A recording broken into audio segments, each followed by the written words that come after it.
Cut it out. Stop that. Have you ever heard someone tell a kid that? That's pretty much how Jesus told us to treat sin in our lives. Jesus said to stop sinning. Good morning and welcome to the 755 Live. For about 5 minutes, you'll hear all about an easy-to-remember, soundbite version of what Jesus said. The point is to help you experience life to the fullest the Jesus way. Today's Jesus said comes from Matthew chapter 5, verse 30.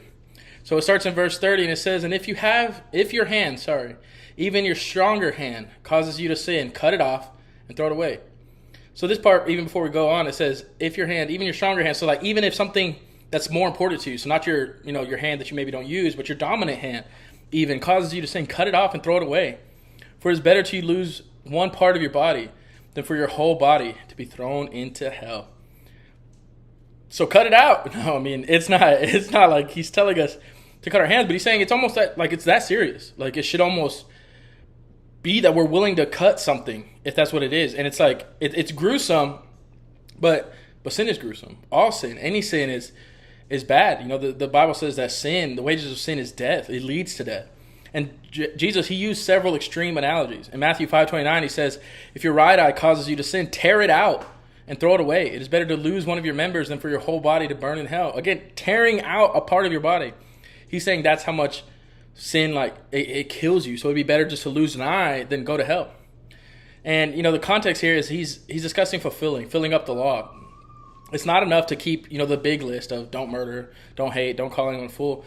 But we end up excusing sin. We check off the big ones of like, oh yeah, I've never killed nobody. I've never stolen anything. I've never done all these different things. But it's like we forget that everything that is contrary to God's law is sin. In fact, in Genesis chapter 3, verse 12 through 13, it all started with just lying. The man said, the woman whom you gave me, she gave me fruit from the tree and I ate it. So the Lord said to the woman, what is this that you have done? And the woman replied, the serpent tricked me and I ate it. So it's going back to like a lie. The devil told them a lie and they believed it. And even Adam here, he pushes the blame.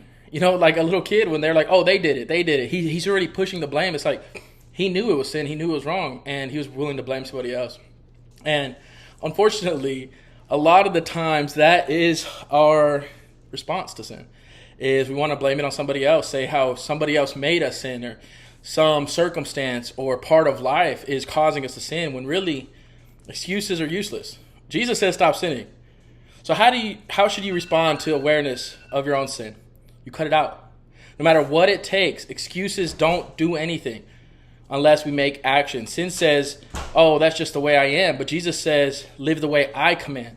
Often we excuse ourselves and others even by saying, oh, that's just the way they are. That's the way they've always been. They can't change that. But Jesus says you can.